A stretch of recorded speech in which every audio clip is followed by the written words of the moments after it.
ಬರವಣಿಗೆಯಲ್ಲಿ ಇದೆ ಶ್ರೀಕೃಷ್ಣನು ಹೇಗೆ ಕಾಣುತ್ತಿದ್ದರು, ಅವರ ಕಣ್ಣುಗಳು ಹೇಗಿದ್ದವು, ಅವರ ಮೂಗು ಹೇಗಿತ್ತು, ಅವನು ಹೇಗೆ ಮುಗುಳ್ನಗುತ್ತಿದ್ದರು, ಅವನ ಬಣ್ಣ ಹೇಗಿತ್ತು. ನಿಮಗೆ ಗೊತ್ತಿದೆಯಾ ಮೊದಲ ಬಾರಿ ಕೃಷ್ಣನನ್ನು ಶಬ್ದದಲ್ಲಿ ವರ್ಣನೆ ಯಾರು ಮಾಡಿದ್ದಾರೆ ಎಂದು? ವರ್ಣನೆ ಮಾಡಿದ್ದರು ಉತ್ತರೆ ಯಾರು? ಅರ್ಜುನನ ಮಗ ಅಭಿಮನ್ಯುವಿನ ಪತ್ನಿ.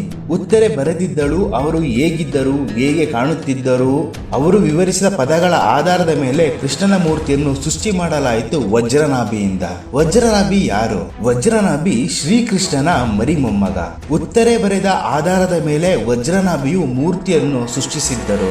ಇಂದು ನಾವು ಯಾವುದೆಲ್ಲ ಫೋಟೋ ನೋಡ್ತೀವಿ, ಹಾಗೆ ಕೃಷ್ಣನ ಬಗ್ಗೆ ಏನೆಲ್ಲ ಕೇಳುತ್ತೇವೋ ಇದೆಲ್ಲ ಉಲ್ಲೇಖ ಮೊದಲ ಬಾರಿಗೆ ಬರವಣಿಗೆಯಲ್ಲಿ ಬಂದದ್ದು ಉತ್ತರೆಯಿಂದ ಮತ್ತು ಮೊದಲ ಚಿತ್ರ ವಜ್ರನಾಭಿಯಿಂದ ಬಂದದ್ದು. ಈಗ ನಾವು ನೀವು ನೋಡುತ್ತಿರುವ ಚಿತ್ರಗಳು ಇದರ ಉಲ್ಲೇಖದಿಂದಲೇ ಸಾಧ್ಯವಾಗಿದ್ದು.